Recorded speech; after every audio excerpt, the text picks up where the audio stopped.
Before we start, I'm going to introduce us. I'm Christi Gilbert, Early Literacy Coach here at Kent ISD. I'm joined by the other Early Literacy coaches, Diane Teich and Sarah Shoemaker, and we're really excited to have you back this morning. So thanks for making the time to come in. We're going to get started with Jill Jackson and dive back into her book. Today our work is going to be centered around the work that we started last time. So last time we started working with that instructional goal. We set an instructional goal, and then you did some work around what are the skills that might be needed to reach that goal. So we're going to continue that work today, and that will be our primary focus. Our purpose is to gain tools and skills to improve our coaching practice. And this will remain our focus for the next session as well. For our learning intentions,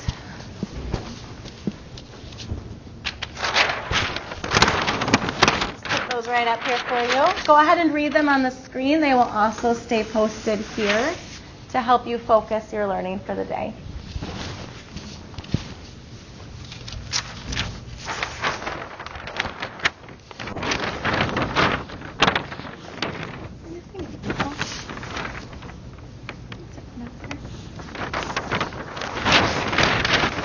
Our agenda for the day we'll get to in a minute. Really organized today. Sorry, sick kids last night, like my brain is just trying to catch up with the day. Anyways, so for today we're going to think of a hope that you have for your work in the new year. What do you hope is going to happen as you move into January, February, March, April? Then you're going to get really creative and link that hope to a movie, a song title, or a book title. All right, we are going to ask you to get up and move a little bit. Even if you don't have an idea, come with the hope that you have, even if you haven't linked it to anything yet, okay?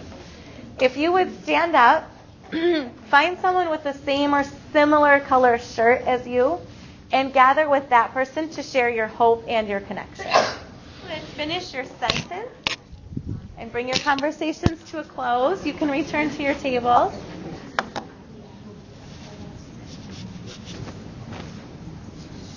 Good. You guys feel free to return to your seats. Thank your partner for sharing with you.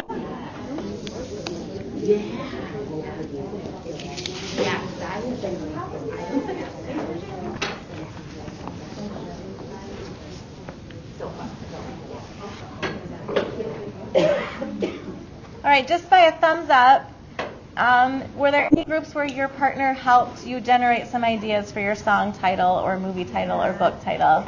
Yes? Good. Good. This is why we work in collaboration. Sometimes we get stuck. And it's always good to have someone alongside of us to get us unstuck. Sometimes it's hard to see outside of ourselves, and we have people around us that help us do that. And that's a big reason why we have you do these inclusion activities, is to start to make connections with people that can help you get unstuck when you're stuck, or to give you some ideas and to keep you moving. Our agenda for today, we're going to address 3 areas: priority skills, instructional goal, and doing some planning for your coaching. The agenda is over here on the wall. It will stay posted for you for your reference throughout our time together. Just a reminder that all of our materials are in Google Classroom for you. Excuse me.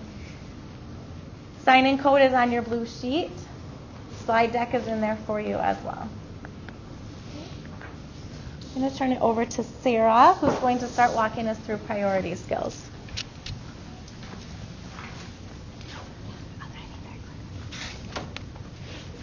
So hopefully you brought your Jill Jackson book back with you, and some of the work we did last time when we spent most of our time digging into the Principles Instructional Goal tab.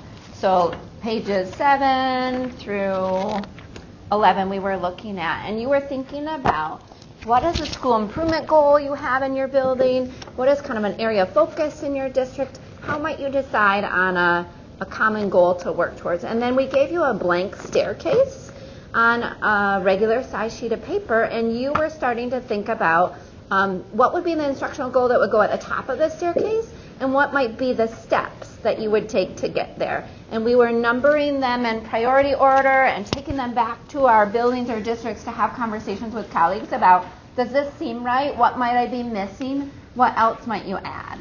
And so today, we are going to focus the majority of our time in these pages 13 to 26. So we're going to talk about setting a starting skill and looking at priority skills.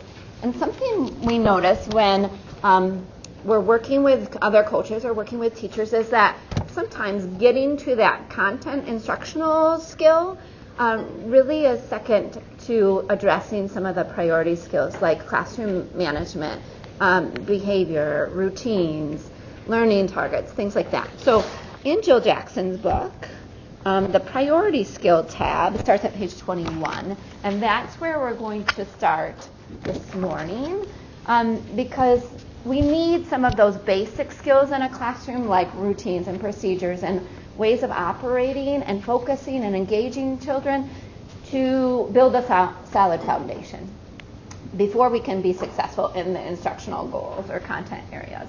So we have to have those foundational skills in place. And usually we're going to look at two sources of coaching, the priority skills and going through those, or the teacher's attitude towards content and coaching. And we often see different things, right? The priority skills Jill has listed as those big, bold headings in there. So classroom management, student engagement, behavior management, lesson planning, and lesson delivery. And then we also often talk with teachers about, where are you? What is your thinking in relation to this? And we run into different attitudes. And Jill addresses those in terms of the resistant coach, the indifferent coach, or the open coach, Coach E attitude. And so we really want to take that and look at another perspective.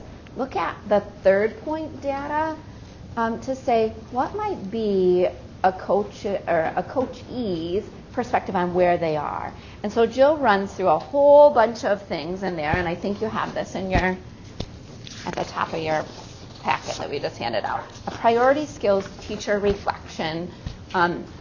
What we did was basically take what Jill has in her book and type these up for you, so that in working with a teacher you could say, where are you in this?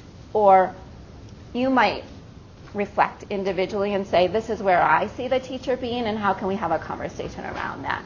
Is there an area that's impeding upon getting to that instructional goal? How can you help focus that conversation by using this tool? So either having the teacher self-reflect or you going through and saying, let's talk about this together. How do you feel about this aspect of classroom management? Is that working for you, not working for you? What do you see? And then maybe a teacher would say, I have a lot of checks in classroom management, but when I get to student engagement, I only have a couple. And that's an area that I've been struggling with, and I need some ideas. Can you help me think through that? And then having a coaching conversation about that. So we wanted to give you a third point of data to help bridge that conversation when you're working with a teacher that might have something that needs to be addressed in that priority skill area. So now we're going to look at the pages 18 and 19 in your book. So if you want to flip there, Jill really talks about using two different approaches. When you're addressing a struggling teacher or a skilled teacher, where might you decide how to start and what to do with these priority skills? So you'll see on one side of the page, page 18, it talks about skilled teachers, and on page 19 it talks about struggling teachers. Of course, those aren't terms that you would use face-to-face with a coachee, but in your mind, you're filing away that information as their coach and saying, what might be a good place to pick a starting point, right? So we want you to read through these two pages, notice similarities and differences, and how might you use them to plan coaching with somebody, and then take a minute to discuss that with an elbow partner. Just looking at the way you can differentiate adults and work.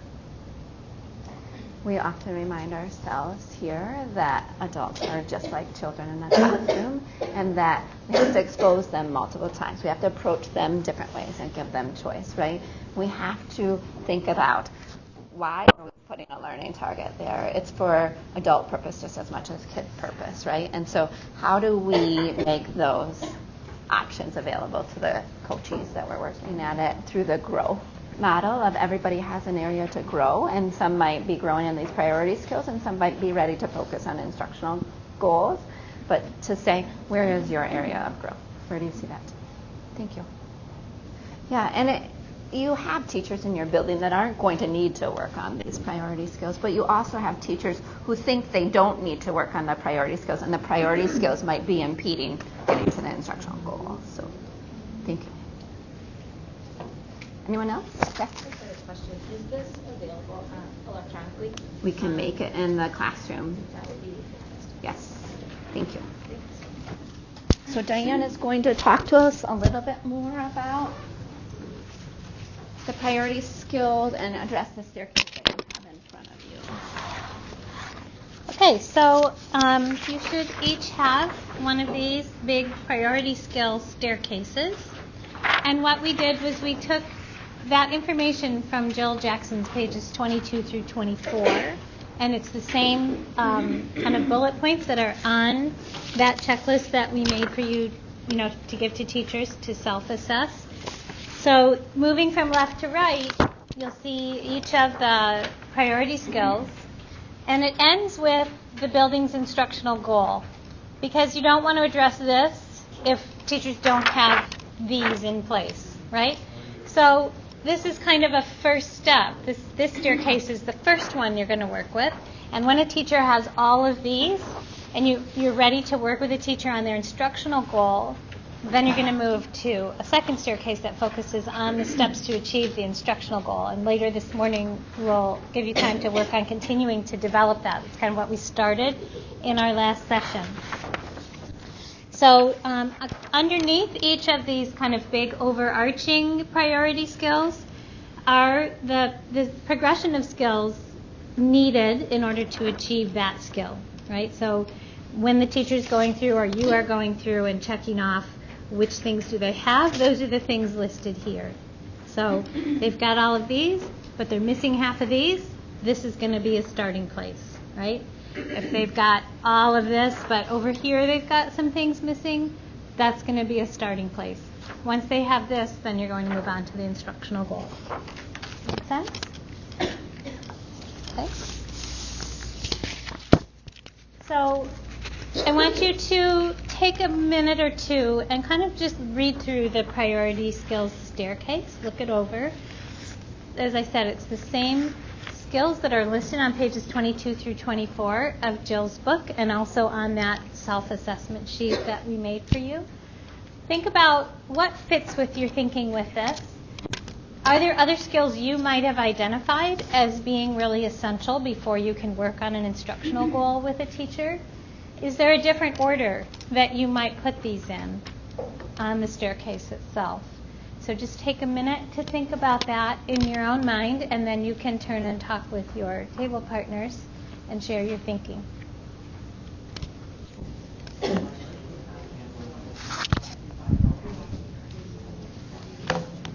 Okay, if you could bring your conversations to a close. Is there anything that you'd like to share out from your conversations? Anything in answer to these questions? Are there things that stood out to you? Are there skills you feel are missing? Or would you have put them in a different order?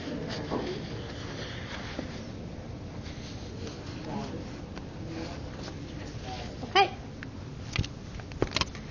We're going to take a look at a couple of videos of teachers in classrooms. And we'd like you to, while you're watching the video, kind of be keeping this priority skill staircase in front of you. And after we watch the two videos, we're going to take a look at this and try to figure out where would we start each of those two teachers on this staircase. Okay? Oops. It should be linked right in the...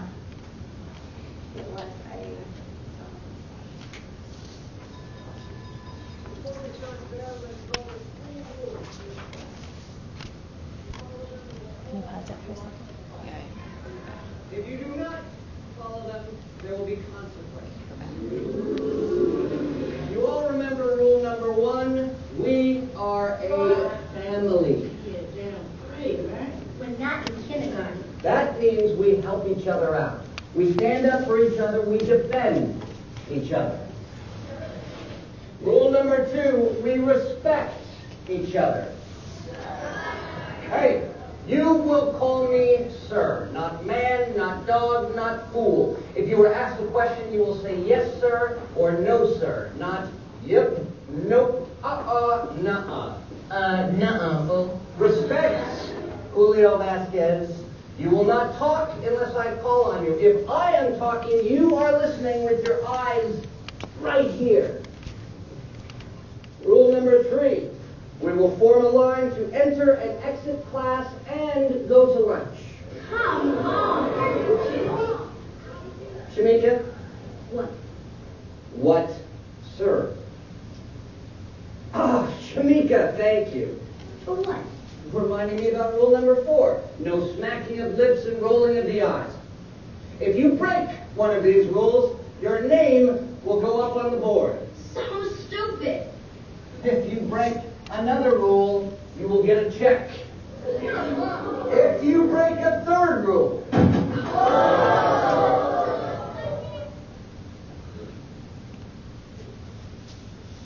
Okay, so just take a minute and think about where might you start this teacher if you were observing them and they've come to you for some coaching. Where on our priority skills their stuff might you start them?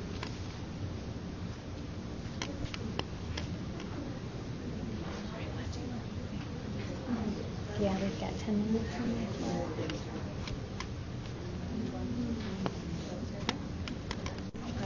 Give him a second.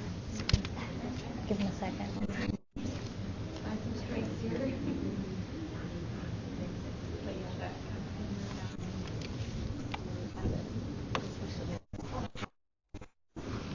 Okay, we're going to watch a second video.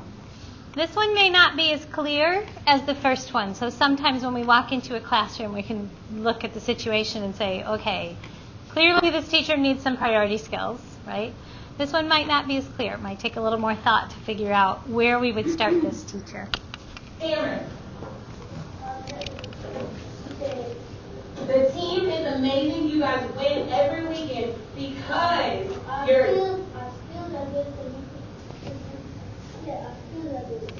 your skills are great. What else? Gifted. You keep on practicing. Phenomenal. Let's look at the next box. Look at the purple box. What is the next word that is down there? Yes? Right here. Put your finger on it, please. I need the tracking finger going. Especially. Especially. What do we think that sounds like? What is that root word in there? Miss Wiggins talking about root words. What is the root word that would be in specially? Yes. Special. What does it mean to be special, Kamani?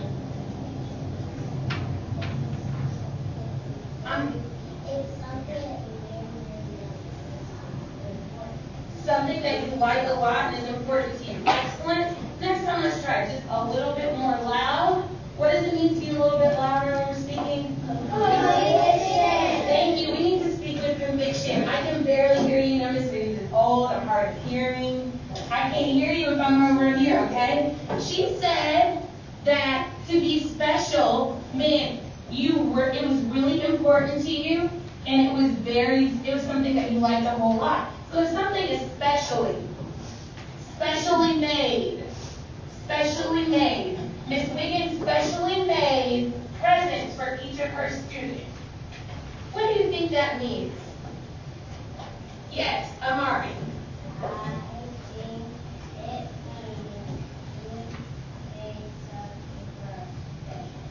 I made something special for you, and because it's special, do you think that I gave the same present to everybody?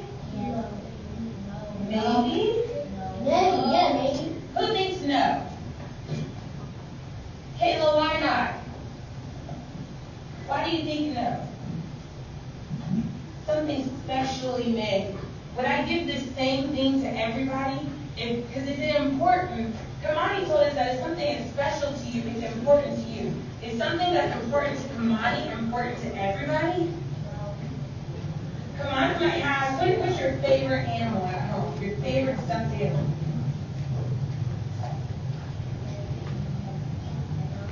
Your dog. What's something that's really your favorite toy ever? Jakai? Your parrot. What's your favorite toy, Mari?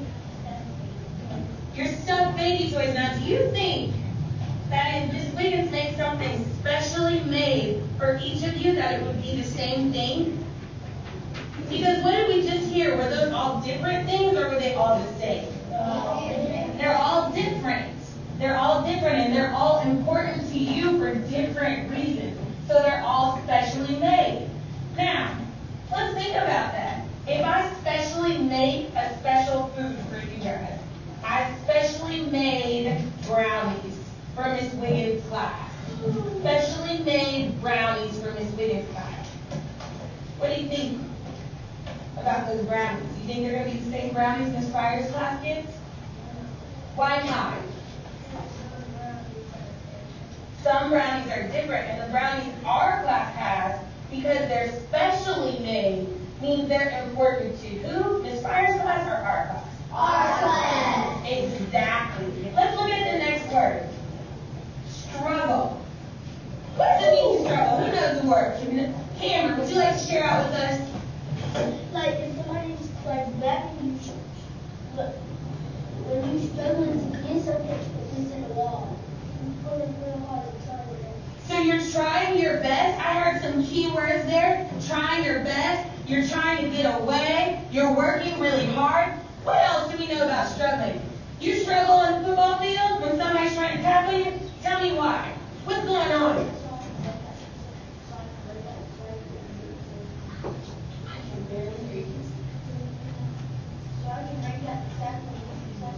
So you can break out the tackle and get the touchdown.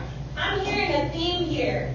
I'm hearing something that he said and that he said. It sounds like you're trying to get away from something. But let me just see. Let me see. I could be wrong. I don't know. What do you think, Angelina? I think you should struggle under math. Somebody could help you. What would it mean? That's an interesting one. In fact, I love how she's thinking. Class, I like how she's thinking. We think it's great. It is great. You know why? Because they said that you're struggling like you're moving. Somebody's holding onto your bodies, right? Yes. She said you're struggling with math. Can math hold onto your body? No. Math can't hold onto your body. But how could you be struggling in math? What would that mean, Angelina? I like where you're going with this. I think it's right here. I think you got it.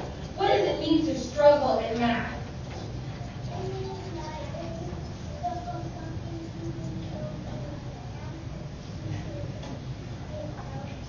Would you mind saying that a little bit louder with conviction first? Because everybody in here needs to hear this. Listening ears on. Put your thinking caps back on too. Twist them on tight. I need to hear it. Come on, a little bit louder with conviction. If you stuck on something on your math and you don't know the answer, you need to get some help from somebody. If you're stuck on something like your math, it might mean that you don't know the answer and you'll need to get help from somebody. So you might have a private tutoring session. Miss Wiggins has rock star time, and we sit and we talk about the things that are really, really difficult for us, and we work on them, right? So I like that one because to struggle doesn't mean that you just struggle with something physically, right? Something holding on to you. You could struggle with something in your brains too, right? Miss Wiggins has a really hard time remembering certain things from math. When she was in high school, it was so hard for me. It was so hard for me. Even when I got to college, it was harder. But I had to be a true scholar, and I had to work hard, and I had to ask for help when I was struggling, right? Let's go on to the next one. Aren't we all scholars in here? Yes. Let's go on to the next one. I need a volunteer to help me sound out that word. Ms. Wiggins has a hard time remembering these words. Go ahead, Amari. Help me out a little bit, please. I'm sorry, a little bit louder. Class, can you say it? Traction. Traction. Who thinks they have an idea what traction might be? Traction. Kinston.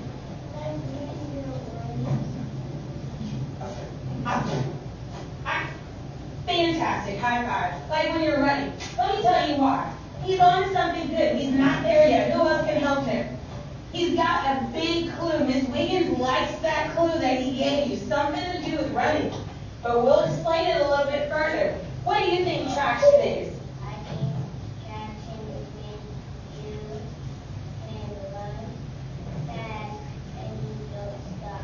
When you can run fast and you don't stop. Now that's a funny thing because traction doesn't necessarily have to do with running. But it does have something to do with what you probably need to run really fast.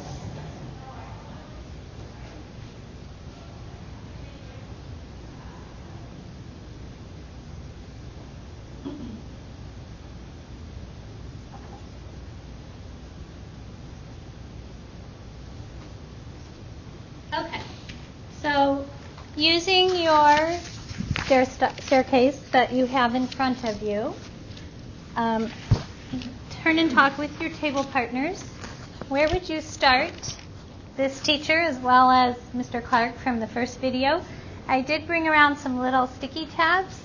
If you want to write the teacher's name on one and stick it on your staircase where you think you would start that teacher, you can do that. You can do that with your own staff as well then, right? So you can kind of keep track of where you're starting teachers by kind of putting sticky notes and moving them as they progress through the staircase. Okay? So take a minute, talk with your table partners about where would you start each of those two teachers, Mr. Clark and Mrs. Wiggins.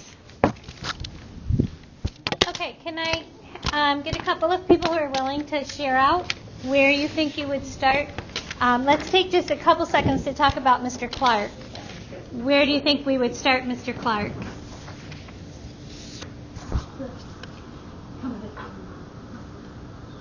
Yeah. Classroom management and behavior. Okay. Yeah. His way or the highway. And clearly he didn't really have either in place, right? He didn't really have good systems for classroom management, and behavior was definitely out of control. So if we followed this order, we'd start with the classroom management, right? And then we'd progress through. So what about Mrs. Wiggins? A little bit more complex, right? What was your thinking on where a good place would be to start her? Yeah. We thought student engagement. Okay. And can you share some more about why? Kids think they were compliant and well behaved, but she was directing the entire lesson, and there was very little chance for students to discuss with each other or to respond if she was approaching by hand raising. Okay. So when you look at the priority skill staircase and you think, okay, she needs student engagement, but it appears that she has behavior management under control, right? It appears that she's done some lesson planning. And so you kind of feel like, well, if I start her on engagement, then am I going to jump to, maybe the instructional goal or some points in here? But when you change up those things in student engagement, now she might need to rethink some things under behavior management. She will probably need to rethink some of her lesson planning, right? If she's really working to truly engage her students. And definitely need to be reworking some of her lesson delivery. So even though it feels like she has some of these higher skills in place, when we come back and address these student engagement issues, we have to then re-look at each of the next steps to make sure that with the changes that she makes to better engage her students, how is it impacting each of the next steps? Make sense? Okay. So on your table, you have a sheet that says Walkabout Priority Skills Staircase. We're going to do an activity right now. We're going to start by, on this form, in the first column where it says My Ideas, take a minute to jot down your thinking around each of the two questions on the sheet. The first one, how might you use this in your coaching? This being our staircase. Okay, how might this be helpful to you as a coach? And how might you communicate this to your staff? So we're going to have you take a minute to or a couple minutes to reflect by yourself on your ideas for how you would use this. And then once that's done, I'll kind of call you back together and say, okay, now we'd like you to walk about the room and meet with some different colleagues to gather their ideas on how they would use it and how they would communicate it out to their staff. Okay? So I'll let you know when it's time to get up and walk around, but go ahead and just take a minute or two to reflect for yourself. To finish that up, we would like you to get up and talk to people not at your table for the walkabout, because after the walkabout, you're going to come back and share what you learned from around the room with your table partners. So this is an opportunity to kind of get up, stretch a little bit, meet with some people you're not sitting with, try to gather their ideas. We'll give you about 10 minutes to do that. So when you're ready, you can go ahead and walk about. We were wandering around. We heard lots of really good conversations, some great ideas about how to share this out with staff. Also some concerns about maybe using it with more experienced teachers. How do we, if they need to work on student engagement, how do we move them down the stair step when they've been teaching for 20 years? So thoughts about how to communicate it to teachers like that, or how to use it with teachers like that. So take a few minutes right now and share out with your table group what you learned on your walkabout, and maybe talk about some of those issues that were raised. I hope that this has given you a lot of time to think and digest and think of ways that you might integrate this into what you do or how you do it. There are lots of conversations around what happens if I show this staircase to a veteran teacher and they really need to work on student engagement. We have been in 15 schools since last spring doing instructional rounds. Countywide, the issue is, this camera's going crazy. Countywide, I really just want to sit there. Countywide, the issue that we're seeing a lot of is student engagement. And part of that is because what we know about kids as research advances is that we used to think that compliance was engagement. Now we know that compliance and engagement are not the same thing. So one way to talk with teachers about this is to use that very approach. You've been teaching a long time. You have a lot of the basics, but now research has advanced and we know more about kids, and we're always working on elevating our teaching. When we elevate student engagement to a new level, that's going to elevate your teaching and their learning. Maybe the staircase isn't the best place for you to start with a teacher. Maybe it's just the checklist. And student engagement is something that a lot of schools are now starting to work on because we now know the difference between compliance and engagement. There were also some conversations around Jill Jackson's approach doesn't fit with my coaching approach. Jill Jackson feels very prescriptive and coach down to teacher. And I believe that coach and teacher come on the same page and it's teacher driven. So then we start to think about what are ways that we can take this information and integrate it into what we believe coaching is and should be. So maybe instead of coming to a teacher and saying, look, you're here on this staircase, this is where we need to start, which is what Jill would tell you to do. You come to a teacher and say, within these 3 areas, where are you struggling the most? Where might you like to start? What might your goal be? And coach them through that rather than coming and saying, this is where you are, this is where we need to be, this is what we're going to do. So there are ways to integrate Jill's perspective into a perspective that you may already hold. We also have a third perspective on what good coaching should look like and should be, and that's with the GELN Literacy Essentials. There are coaching essentials for elementary that are in this spiral book. So those would also be worth your time to take a look through as you're trying to take in multiple perspectives and consider the best approach for you and your staff. Any other thoughts or questions that you might like to share? My friend here, she mentioned that, sorry, I'm just like fully. Just the season. But that using this with the veteran teacher versus the stair step approach might be really good. way for them visually kind of be more open to it. Yeah. Because they wouldn't see it as a top down or a bottom step to the top step. Right. Which I thought was a really great suggestion. Yep. And I was mentioning it would be interesting to see within that stair step where the essentials fall. Mm-hmm. You know, to kind of do some of that work of seeing that layered into those instructional practices. Yeah. Like if most of those would fall into one or two of the categories. Yep. So essential 1 is student motivation and engagement. Right. So that obviously falls in that category. But yeah, trying to overlay them. Yes. Nice visuals. Kind of let them see that kind of packed into that would be really good. Mm-hmm.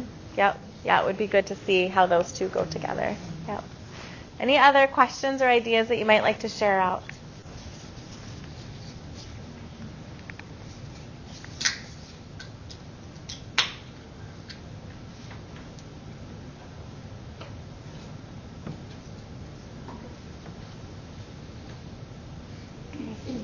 Practicing and modeling wait time is important when you work with teachers and with staff.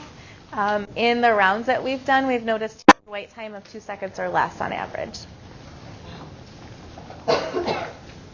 Recommended is 10 seconds or more. If you have English learners, it's longer. So there's that. We're going to move on to coming back to the work that we started last time with creating your instructional target and then the skills needed to reach that target. So last time we went through pages 8 through 11 in the Jill Jackson book. And you started that process of identifying an instructional target, listing the goal, listing the steps that might be needed, crossing out extras, starting to refine some wording. So would you please take a minute to read through the directions on the screen and then follow those steps to kind of get your mindset back in that mode. All right, if you would finish, if you're in a conversation, if you would finish your sentence, bring your conversation to a close. We'll move on to the next step. Hopefully you've had a minute or two to kind of refresh your mind about what we worked on last time, what those instructional steps look like, some ideas that you had of things that you might need to do to get to that goal. What we have on your tables now is two things. We have a blank staircase that's much bigger than the one we gave you last time. And this is sort of your rough / final draft of your instructional goals. So you have an example of what this might look like with the priority skills. This is going to be your instructional goal staircase. So here's the target. This is what I want my students to be able to do. For example, I'm working with a school. Their instructional goal is full implementation of essential number 3, which is small group instruction. So we want full implementation of small group instruction for every classroom, every child. We needed to think about what's the starting point and what are each of the steps along the way. This is where we took those bullet points from the essentials and kind of integrated it in to see where we might need to go. Okay? You also have on your table some instructions to help you through this process. It's called deconstructing an instructional goal. We use this term deconstructing because that's the term Jill Jackson used. So we tried to stay consistent with some of her languaging. She does not do the visual. This is something that we learned about that we thought would be beneficial to use. Okay? You also have some sticky note strips here. We gave you sticky notes because as you start thinking about steps, for example, with small group instruction, we're going to need materials. We're going to need to know about data. We're going to need a place in the classroom. We're going to need some classroom procedures set up. But maybe I decide, now that I have some of those steps, before I write on this, because it's really pretty and beautiful and I hate messing things up and I didn't bring a pencil, before I write on this, I might step back and think about, well, how do I know what materials I need if I haven't looked at data? So I'm going to take these two stickies and I'm going to switch them because really I need to know data before I get my materials. And I can't know my data until I have assessments and know the purpose of each assessment. So actually, now I need another sticky note, and all of these sticky notes are going to shift. So do you understand the use of your sticky notes? Okay. I'm kind of a perfectionist, so this really helps me feel much more comfortable about the process and that you can change and shift things around. Okay. If you're fine writing on this and crossing it out, go for it. If you prefer to use the sticky notes, they're there for your use. Okay. If you have questions, we're just going to kind of hand this over to you and let you work through it. The priority skill staircase is an example. So you'll have, for example, materials for small group instruction, right? And then under that, what do we need to do in order to complete that step? I would need to determine materials, match materials to student need, purchase materials, distribute materials to classroom teachers, train teachers on how to use those materials. All of those steps are important for me to be able to say, we've got materials under control, now we can move on. Okay, Jill Jackson in her book does not do these secondary steps. This is something that we added in because we felt like, well, how do I know if materials are done? I need these steps. And that's also the example that your priority skills staircase shows you, is those main ideas and then the steps underneath, the smaller steps underneath. Okay, so we're going to hand this over to you. You have your blank staircase. You have your notes from last time. You have the pages in Jill's book. You have this instruction sheet. We're going to hand this over to you as work time to really see how far you can get with this staircase. And as you work, begin to think about who might you share this back with for feedback in your school or district. Who might need to see this in your school or district? And once those two pieces are done, then how might you share this with teachers? But first, begin the work of starting to put this together. Okay? If you have questions, we're here. We'll check in and see how things are going. But right now, this is your work time to work through the instructional goal. Okay? Okay, it's time to pull us back together. Hopefully you've had some really good planning time. Hopefully you've had some good engagement with the people at your table, bouncing ideas off of each other, starting to identify a goal and plan steps for that goal. We did not anticipate you getting finished today.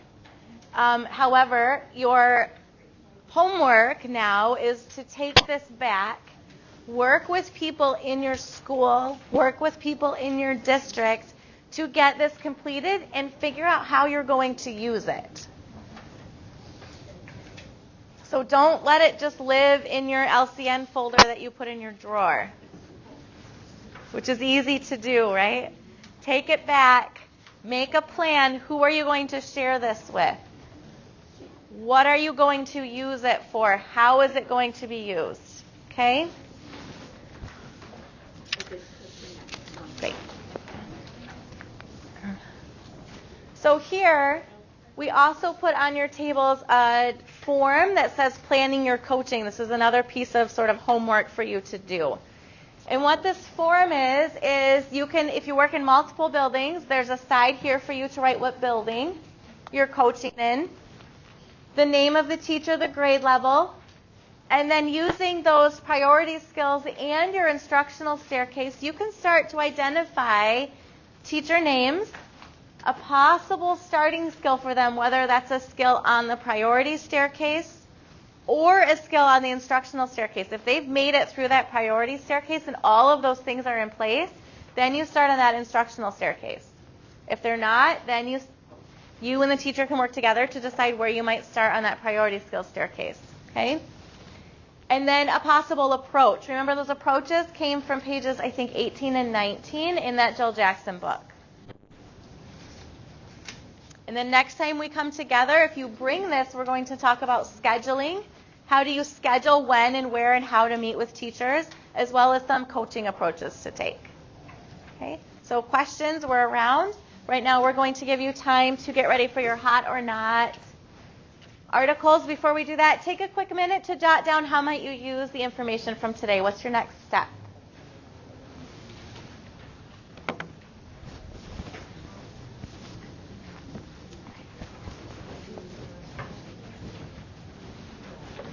As you think about that, I'll go through our articles that we have today. We have 4 articles.